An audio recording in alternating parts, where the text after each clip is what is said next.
Hello, Fever fans, and welcome into episode 4 of Inside Fever Basketball. I'm play-by-play announcer Pat Boylan. Joining us is the interim head coach, Carlos Knox, and we've got an episode here coming up for you. A reminder, if you are watching on YouTube, we're available wherever you get your podcasts.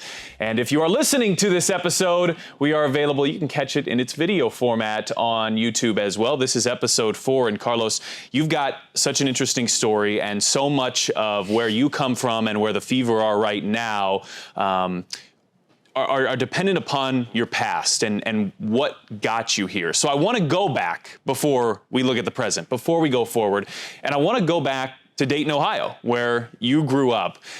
Take me back to that time when you're a kid getting interested in basketball. And first of all, how did Carlos Knox, the young man, the basketball player, come to be? Well, it started at a very young age, like you say. I was just very intrigued and interested in sports. It was baseball, basketball, and football. But basketball became my first love when I, grew up in the neighborhood and I was around a lot of different people that would go back and forth to the park. And the park was up the street from our apartment buildings, and we were able to kind of dribble the basketball up and down the street. And it was just one of those things where I liked to explore out just like any other little kid. And I would go up to the basketball courts and stay there from morning to night. And I just fell in love with the game at a very early age. And it actually done wonders for me and my confidence and just my development as a youngster. It was good. When did you realize playing collegiately was a realistic goal that you were going to be able to obtain? I'll tell you what, we were young. It was a man by the name of Richard Gates in Dayton, Ohio, and he had a program. It was called Richard Gates Enterprises, and he was a guy that put together a program for younger men that were trying to pass the ACT and the SAT school test to get into college back then.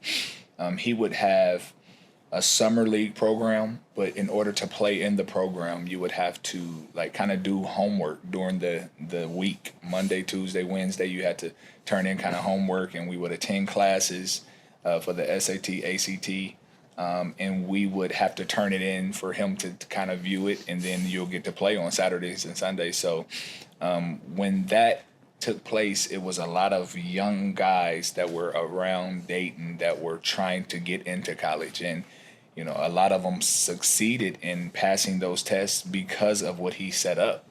And we were just very intrigued and emotionally attached to those guys. And they really inspired us. And he was one of those guys that was in the community, Richard Gates, for a long time. And he made it known that that was his program and that is what he pushed. So that made us just very aware that college was very much a touchable, tangible thing that we could accomplish. And as me and my friends were headed to high school, we was just very excited about that. So that was one of my motivations. You went to UT Martin and made the decision that you wanted to look elsewhere after you had gone there, and this ends up being one of the most pivotal decisions you will ever make. And I'm sure you maybe didn't realize the enormity of it at the time, but take me back to that time as you were looking to make a decision to continue your academic and your athletic career. And Ron Hunter, who is somebody that those around Indianapolis that know basketball well know him as well. That pivotal moment when you decide IUPUI. Take us through that. Well, the reason why I'm smiling is because it's so interesting how it happened. First, at the University of Tennessee Martin, I was having an outstanding freshman year. I was a starter. I played there, and my high school career was so good as far as a fast-paced, up-and-down basketball team. So when I was recruited by the University of Tennessee Martin, I was kind of promised that once I got to Tennessee Martin, it was going to be the same way. So as a freshman, I went in and I thought that, we were going to go in and we were going to be getting up and down the floor, shooting a ton of threes, just like any other kid. But we got in there and it was kind of like, okay, pass the ball 12 times before you shoot, and set screens and do this. Well, I actually learned the game of basketball a little bit more in detail there. So it didn't turn out bad as far as the educational piece of basketball, but it just wasn't my style. But I competed hard. I was a very hard worker. So I ended up being a very good player there, but I just knew it wasn't for me. So at the time, my head coach at my high school was Ron Hunter's dad. And I really confided in him with my career. So I called him and I talked to him about transferring. And obviously, him being my high school coach, I really took him serious. Whatever he said, I was always, just tuned in at a high level with him. And he said, "Hey, man, my son is getting a job at IUPUI, and it's in Indianapolis." And I said, "Coach, what is IUPUI? What is that?" And he said, "Well, IUPUI is a university that you should at least take a look at and just kind of listen to." One of the things that intrigued me about IUPUI, and this is going to sound funny, but coming from University of Tennessee at Martin, it was then NAIA, so you would have to, you could play immediately. It was something that I was not willing to do, like go to another D1 school and sit out at the time, because my dreams and aspirations was to, play professional basketball. So I didn't want to go somewhere and sit out a year. So what I ended up doing was I came to IUPUI on a visit. Ron Hunter did an excellent job of recruiting because he took me over to the National Institution of Sports and Fitness. It's right around the corner right across the street from campus. And I walked in, and it was Reggie Miller. I'll never forget it. Reggie Miller, Chris Mullen, and Byron Scott. And they were all in the weight room, and they were lifting weights. And, it was just surreal to me because the NBA was my dream.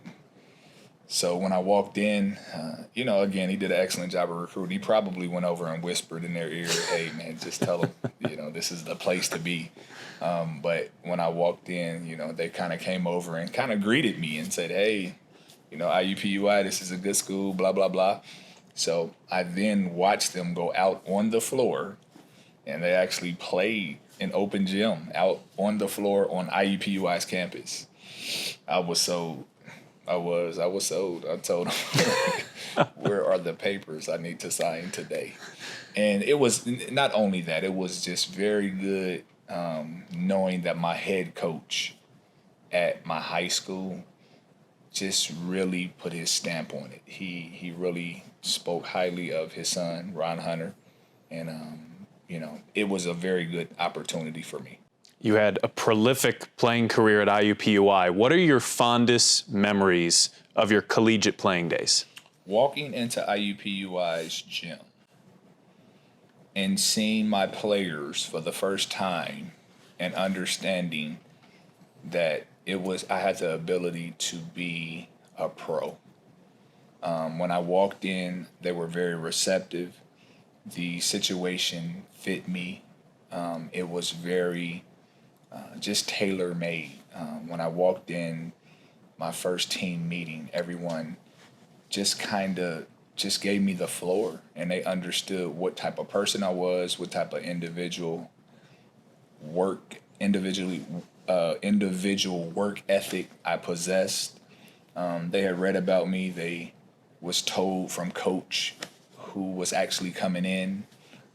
So it was very good for me walking in because I created friendships and long-term friendships that I still talk to today on that particular day. And we were able to, go into the first workout and first open gym as a tight-knit group. And once that happened, I really never looked back. You didn't. You were a pro, but when did coaching become something that you realized was a passion for you as well? And how did you balance those two things, knowing you had plenty of playing career in front of you, but I would assume you wanted to develop that coaching skill and that passion as well? Well, when I first finished playing, I tried my hand at coaching at IUPUI. But I knew that I wasn't ready to coach. Coach Hunter put me on the staff on the men's side. But I walked in his office one day and I found myself competing at a high level in practice with the players as a player more than I did as a coach. So I was just anxious and excited about getting to practice and lacing them up to play in practice more than I was coaching, like I said. But it began early for me when I got into my 4th or 5th year as a pro. I was in Germany and I tweaked my knee. I had tore my ACL my junior year in college, but my 5th year as a pro, I tweaked my knee and I had to sit out over in Germany for about 3 weeks.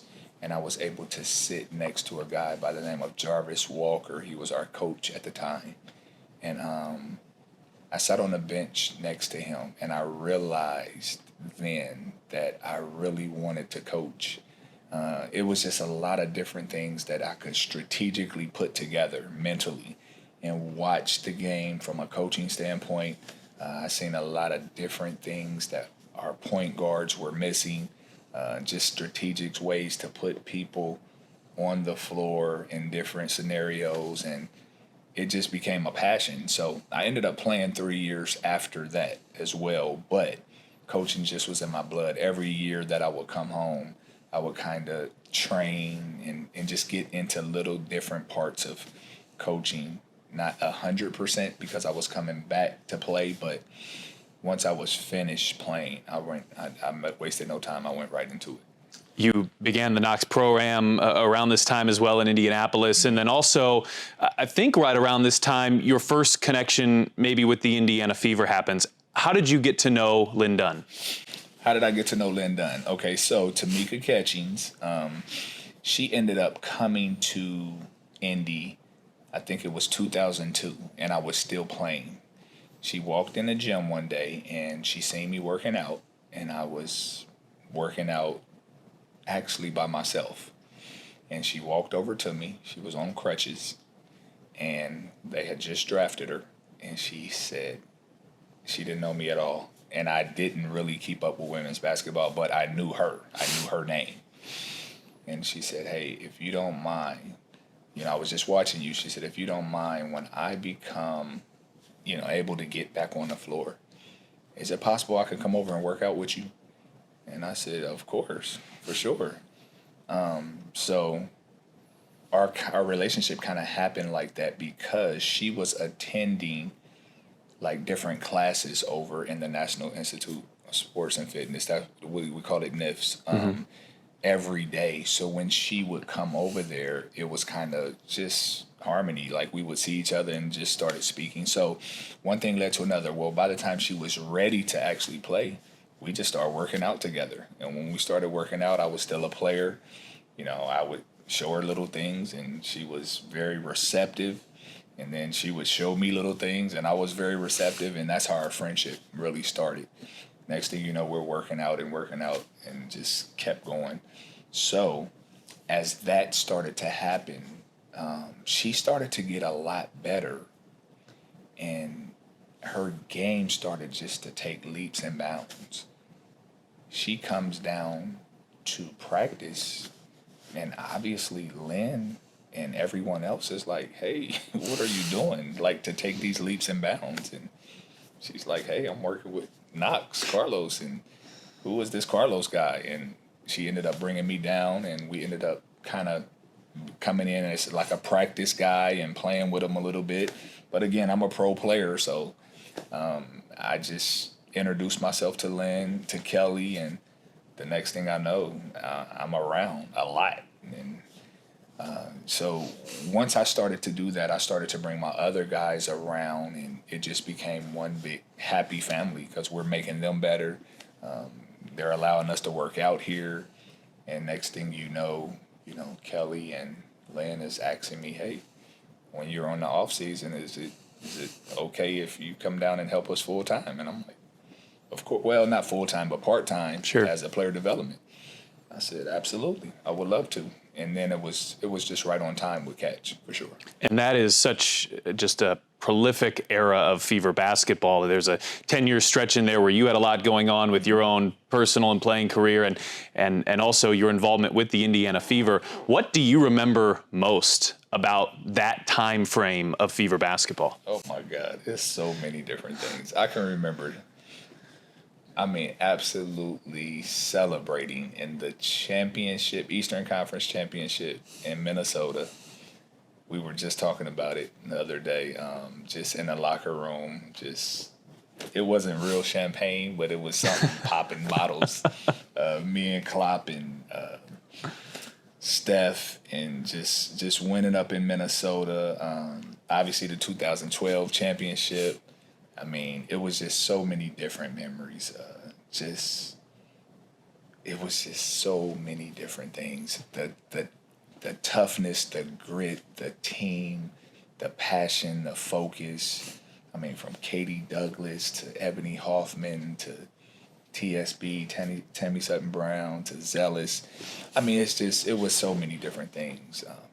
Kelly, she was just a great ownership. It was just president. It was just so many different things. They took care of the team so well, from the parades to just our focus and our leadership, to Catch being everything. So it was just so many different memories. It's hard to just pick one. As you reminisce here, I want to almost pause for a moment, because this is a Fever-centric podcast, a Fever-centric show. As you graduate from IUPUI, a lot of what you and that team was able to do were such a boost to IUPUI, ultimately becoming a Division I school, ultimately becoming as much of a fabric of the city as they are. You have your own professional playing career, your own coaching career. You're coming back here with the Indiana Fever, the Knox Pro-Am, your relationship with Tamika Catchings, and it all stems back to this decision that you had as an 18, 19-year-old kid, I would imagine. There's almost an eerie amount of butterfly effect here. If you make one different decision, does any of this happen? Are we sitting here and talking? Do you ever think about that? Absolutely. I do. That's how I know that it was destined. It was because, again, you talk about something that made zero sense to me. I had never in my life heard of IUPUI. Even when I came to IUPUI, I never was overwhelmed by IUPUI. What overwhelmed me was the opportunity. We can even go as far as saying, if I walked in NIFS that day and Reggie Miller and Chris Mullen wasn't in there, that could have been a totally different decision for me. Because, again, I wasn't overwhelmed by IUPUI. But the opportunity that lied upon within the entire story, I don't know, it's almost like you said, it's eerie. It is, because it's one of those things that was destined. And as time went on, people that followed the story and understood exactly who I was, they just continued to support and understood exactly where I was trying to go with my life and with my career. Where were you, and what do you remember the most about the moment that you found out that you'd be taking over the Indiana Fever for the rest of the year as the head coach? I just remember being excited and ecstatic that Lynn Dunn had made the decision to go with me as the leader, because I knew our history. I knew that she has always trusted me with this team, with our previous teams. I know her confidence level. I know her understanding of who I am and my grit, my determination, my desire. I know everything that she represents, and she knows everything that I represent. Just the relationship part. I can't say how ecstatic I was. It was just a very great feeling. I've told Lynn several times over the years that I wanted to be the head coach here for the Indiana Fever, and she's looked at me and she's always told me to be patient, stay focused, stay on the grind, and make sure that I am prepared when the opportunity arises. And I'm so delighted and happy to be in this position. You came here a third time, in a way, coming back as an assistant coach. You were at Cincinnati. What went into your decision to want to make the return here, and how influential was Tamika in that? I'll tell you what, I've never, ever stopped wanting to be a part of the Indiana Fever. I haven't. Because, one, I love the pro lifestyle. I do. I'm a pro at heart, to be honest. I love the pro mentality from a player and coaching standpoint. Tamika was very, very instrumental because I've always worked well with her alongside of her training as well as anything we've ever done from a business standpoint. She's one of my best friends. She's like a family member to me. Just a very, very deep, great person. And you don't find them like Tamika Catchings. So with her, if she call, I'm coming, I'm running. And that's exactly how it was. That's exactly what it will always be with us. And it just matched my intensity. It matched my focus because that's something, I mean, she didn't have to pull teeth. I was ready and willing. As soon as she said it, I said, hey, absolutely, I'm on my way. You just let me know when. You find out you're going to be the head coach, and this is a quick turnaround. This is happening mid-season. A lot of adjustments have to happen very quickly. But another moment of poetry, if you will, your first game as the head coach of the Indiana Fever is at Indiana Farmers Coliseum, which the Fever wouldn't even be there if there weren't renovations going on to the building that we're in right now at Gainbridge Fieldhouse. And at Indiana Farmers Coliseum, where IUPUI plays now, your jersey hangs in the rafters. Let's start with walkthrough that day, which I think was your first opportunity to be there with your team.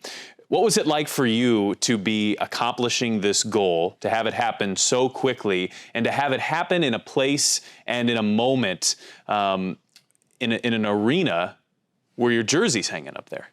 I'm actually getting goosebumps because it was surreal. It was because my team, they were on the floor stretching, and they all looked up at my jersey, and they just celebrated it. And they really looked at me, and just everyone was just so excited and happy for me. It was a surreal moment. And I told them about the hard work, the determination, the blood, sweat, and tears that I put into that particular moment. To even have your jersey to hang from the rafters, it takes a tremendous amount of effort to get there. But I was able to make sure that they understood that piece of information and that platform was a setup for them to be able to kind of visualize what it takes to get to the next level. And I really believe in my heart that had a lot to do with them coming out and performing the way that they did. You've been a head coach before. You've, of course, been a coach before. Sometimes that move from an assistant coach to a head coach can be the most challenging 18 inches or so that there can be in coaching. You've said you wanted this job for a long time and to have this opportunity for a long time. What were your expectations going into taking over, and has the experience been so far for you and for your players and what you were expecting? Has it been what you had hoped for? My expectations were difficult. Like, I thought it would be difficult coming in because anytime you take over a program in the middle of the season or a third of the season, obviously it's going to be difficult because there's things that are already implemented into the system that, you have to just continue because you play tomorrow. So it's not like you can change things, but you want to just stay focused. You want to make sure that your young ladies are playing at a high level. They are tough. They're turning the page when it comes to culture, making sure that they are physically and mentally on the same page. And that's one of the things that I wanted to make sure that we implemented and just consistently stayed the course. So I was very excited about that. And to be honest, it has been very, very refreshing to see and understand that they have picked it up. They understand exactly where we are as a unit. So the expectations, they are what they are, but at the same time, like I'm very, very happy and very excited about the direction that we're going in because we're high on the list when it comes to improvement. And we couldn't say that the last few years. The last few years, it's been very difficult for us to, in different categories, specifically say that we were number 3 here, number 2 here, and now we're making some marks in the in the standings in different areas. So I love to hear that. I love to see that, and I'm preaching everyday improvement in all areas. I was speaking recently with another play-by-play announcer for another team around the league, and she was asking how I would describe your style as a coach. And I said, well, first of all, the blood, sweat, and tears that you preach, you see that. But stylistically, I think the thing that's been the most interesting for me watching you is if your team's playing fast, you want them playing even faster, right? I mean, and when you think about a comment you made earlier about how that was your style and where you had a lot of success, do you see parallels in a way to this young Fever group in terms of you're very young, but you're athletic, you have a lot of speed, and what took you from a player's perspective to reaching your potential, that athleticism and that speed, do you kind of view that the same from this team? Absolutely. Absolutely. That's something that could never leave me because I've had so much success being that way. I've won championships as a player that way. I've won championships as a coach that way. So I know that we have the potential of being the fastest team in the WNBA, and we have a potential of being the fastest efficient team. So when you think about how we want to play, we want to play fast and we want to shoot a lot of threes. We want to get up threes. We want to push the ball, push the pace, and we want to defend at a high level. So I know that's a recipe for winning. I understand that. My players understand that. And it's nothing that that I can see that would stand in the way of that if you are really focused and determined to play that style of basketball. When I think back to Lynn Dunn's coaching days, she had this quote that has just always stuck with me, comparing and contrasting an NBA season to a WNBA season. She made the comment that an NBA season is a marathon, a WNBA season is a sprint. And if a WNBA season is a sprint, you guys started the year, and just in terms of the schedule, on like a full-out 100-yard dash. Nobody's played more games than the Fever. Nobody had fewer off days than the Fever in the first month plus. That, of course, all starts to even out now, and it's starting to even out a little bit as we're having this conversation. How helpful for you is it going to be to finally get some time in the gym, to finally have some practice days here coming up in the next few weeks? It is going to be huge for us. I didn't really understand the magnitude of it as an assistant coming in because I felt, sometimes the adrenaline and the excitement of everything, it doesn't allow you to really take a look at the schedule like that. And then the realistic expectations aren't really set from a player standpoint. Like you look at them like, okay, you're young, you can play. You have, 1 or 2 back-to-backs, oh, you're okay, you can play. But the reality of it is you have travel, you have overnight stuff, you have flight delays, you have bus breakdowns, you have so many different things that plays a part in performance. And you're not speaking hypothetically. Like, there have been bus breakdowns, there have been flight delays. Absolutely. Absolutely. And, those are things you have to take into consideration. So when you ask how it will be going forward with us getting time off, I think you'll really see a better group that can focus and kind of get some rest and get their feet up under them, because it's going to be a long haul. It will be. And I feel like we will be in a position where we can really understand how to make a push and how to make a run just from a mental standpoint of not being drained. It seems to me like one of your greatest challenges, and this is in a lot of ways a good problem to have, is you've got 5 rookies, and development, I know you've spoken on this many times, is massively important to the goals you're trying to accomplish. Absolutely. You've also got a lot of players that are capable of playing right now, and it seems like delegating those minutes can be very challenging. Frankly, my comments here, you've got, I think in a lot of ways, more talent than you have minutes at times to give on the floor. How do you go about trying to balance the importance of development, getting a lot of these young players minutes? You're obviously out there to win, and you've got numerous players that can help you accomplish those things. From a semi-outsider perspective, that seems like it would be really challenging. It is. It's very challenging, and like you said, it is a great problem to have as a coach. We have young ladies that work extremely hard, and they have very high IQs, very physically gifted and mentally gifted. I think the best you can do is just kind of get in practice and see who does the best in different areas. You can reward by just trying to see who gives the maximum effort. We also have young rookies that are sponges, and they really try to learn every single thing that they can. From every different angle. And I love that about them. So I just try to reward them as they absorb different things at a high level and they perform. And as that happens, we try to just keep it on that page. We try to make sure that they understand that, hey, the next game is coming, the next practice is coming. So you have to make sure that you're ready and willing to understand what's next, what's happening.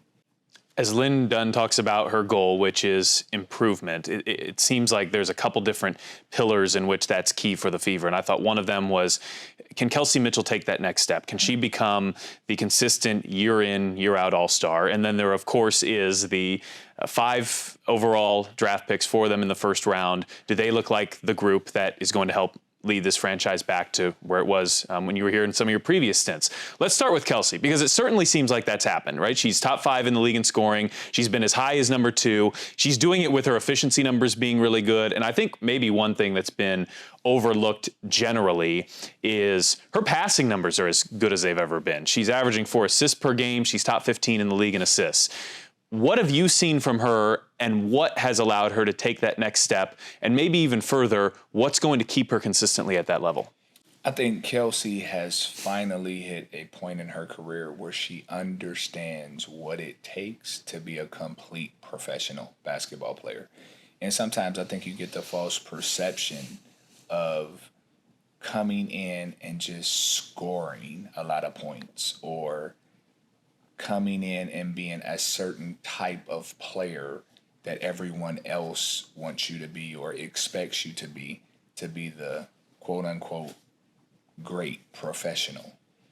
But now Kelsey understands, after playing in this league, being a part of this league, watching the veterans in this league, and being on stage every night, being the subject of other teams' scouting reports, being double teamed, triple teamed, quadruple teamed. She's understanding the significance of her role and who she is and what she represents. So now when she works on her game, she's working specifically on different things, and it's not just a general workout. We've had the opportunity to work on some specific things that I've shown her that could help her out, just based on the high volume of defenders, the number of defenders that she's getting thrown at her at all types. I mean, from all different aspects of the game. Like, it's just so many different people that's going to approach her from a defensive standpoint. So I feel like she's doing a great job of absorbing all of that. I want to quickly run through and get a thought from you on each of your rookies here. And let's start with NaLyssa, who got off to a nice start to her career, dealt with an injury. As we're recording this, she's in the midst of a 3-game stretch where she has been one of the top players in the WNBA over the last week plus, over 18 points per game, double-digit rebounds, shooting the ball really well, a block, a steal per game. Has there been something that you've seen in the last week plus that has kind of has a switch flipped at all for her? Yes, absolutely. It has. She is definitely one of those young ladies that has finally hit the point of, aha, this is it. And it's hard work. It's hard work and determination. Like, she's been in the gym relentlessly. Like, first one to get there, last one to leave. She has established a routine, a professional routine, and that's one of the things that we've talked about, making sure that she is in complete control of her career. I to give her the story about Tamika Catchings every day. Like, Catch comes in here and she works her tail off every single day from start to finish. And she does the extra things. She does the little things. She makes sure that she's a professional at all times. And that's what you're seeing in Alyssa. She's turning that corner. She's understanding what it takes to be a true professional. I think Emily Engstler is one of the most intriguing rookies I have ever seen. There have been games where I've either made the comment on it or had the thought in my head, like, she is everywhere. She is constantly impacting the game. And you look down and sometimes she'll have 1 or 2 points, but she's got 8 rebounds, 3 blocks, 2 steals. She's everywhere. What type of player can she be? What can her impact be as she starts to settle into her WNBA career? I love Emily. I think Emily can be the exact type of player that she wants to be. And it's passion. Like, she plays with a lot of passion. It's on her sleeve every single game. She is going to be so impactful on the defensive side of the floor because she understands angles. She understands how to compete at a high level when it comes to just being competitively disruptive, especially in the paint. And when it's time to rotate, she's always there on her rotation. She has to work on her closeouts a little better, but being in position to make plays and getting her hands on balls and being very active, she's going to be one of those disruptive players that sticks in the league for a long time. And she's going to do a better job of establishing her offensive game. She's just used to college right now. But she has the ability to eventually turn into a great offensive threat as well. And I think most WNBA fans know it's a very unique scenario for these players. They're used to college because they were playing in college just a few months ago, and they don't get much time. They don't have a summer league, for example, which leads me to the next player, and I think this might be a similar point. Lexi Hull. She shot the ball very well for years in college. You see her in practice. You know she can shoot the ball well. For her, how much is, what she can do, she knows what she can do.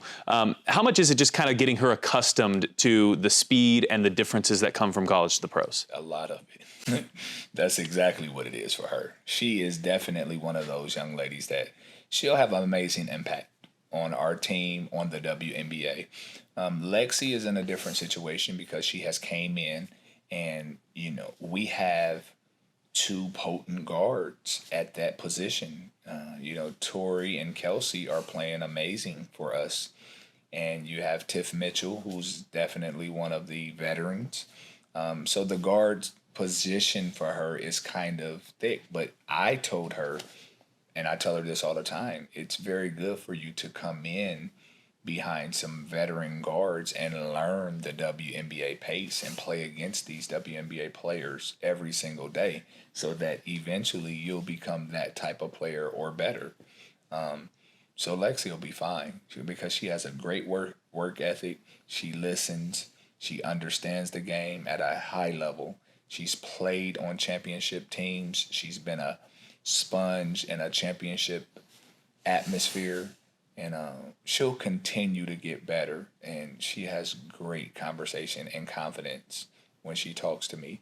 I think she rushes it a little bit when she gets in the game, only because she may feel the pressure of, I have to do something real quick because I may come out of the game quick. But it's not because she's doing something wrong. It's because, we're trying to gain control of the game. But at the same time, she has some potent guards in front of her right now. These next two players have been great finds by Lynn Dunn a little bit later in the draft, late in the first round and midway through the second round. Queen Egbo was thrust into the starting lineup right away. So it was trial by fire for her from the beginning. And there are moments where you are reminded that she is a rookie, but those moments are so few and far between, and she's so disruptive and versatile defensively. I'm wondering with her what you're seeing now and what that can be when she gets more time and experience on her side. Yes. Queen is I mean, her athletic ability is just amazing. She's one of those young ladies that she's going to grow every single day. She talks on defense. She's very long and lengthy. She's one of those players just hard to deal with offensively and defensively. I look for her to be a leader her second or third year in the WNBA, just getting used to the style, the pace, the physicality. And once she began to come into her own as far as that's concerned, you know, her only way she can go is up, because she has the ability to be one of the great centers in the WNBA. We heard Lynn say so many times before the draft, it's 2, 4, 6, and 10. That was her motto, and I think that was her motto because she had no idea that somebody would be there at 20, yes, like Destiny Henderson. What have your takeaways been of coaching her so far? I love Destiny. Destiny is a hard worker. She brings her lunch pail every single day, and she is one of the best shooting guards in the WNBA. I mean, if you look at her numbers, she may be top in the three-point shooting right now. But I know for a fact from an efficiency level, she's one of the best three-point shooting guards that, you know, I've coached, because she's consistently working on it every single day in practice, and she shoots it with ease. But the more importantly, she comes from a very good program, championship style, mentality, focus. She's ready to work every single day. She's a person that gives you just no type of talking back or any of that. She's just a coachable kid that loves the game and just have a great personality. And I love Destiny. She's one of the greatest players that has been involved in our training camp as well as our team. I love her. I think when we go back and look at the season after it's over, the Minnesota game will probably be in the handful of ones, the one in Minnesota, that stands out the most. You guys were able to pull out what I thought was maybe the grittiest, gutsiest win the Fever have had in years. Does a win like that, with some tough circumstances, some adverse conditions where you're able to pull one out on the road, does a win like that have the potential to be more impactful to a team like yours than just one win might typically be? Absolutely, it does, because it allowed us to do so many different things in so many different areas. We have to come together, like you said, in an adverse situation. We had to communicate at a high level. We had to make sure that each person wearing a Fever uniform had each other's back. We had to make big-time plays under big-time circumstances, big shot after big shot. We had to play without fouling. We had to, overcome referee situations. We had to overcome a lot of different scenarios for us to walk out of there with a win. And the Minnesota team played so hard and very well coached by a great coach in Cheryl. So it was very, very tough to walk out of Minnesota. I mean, with their situation this year, their fan support was still unbelievable.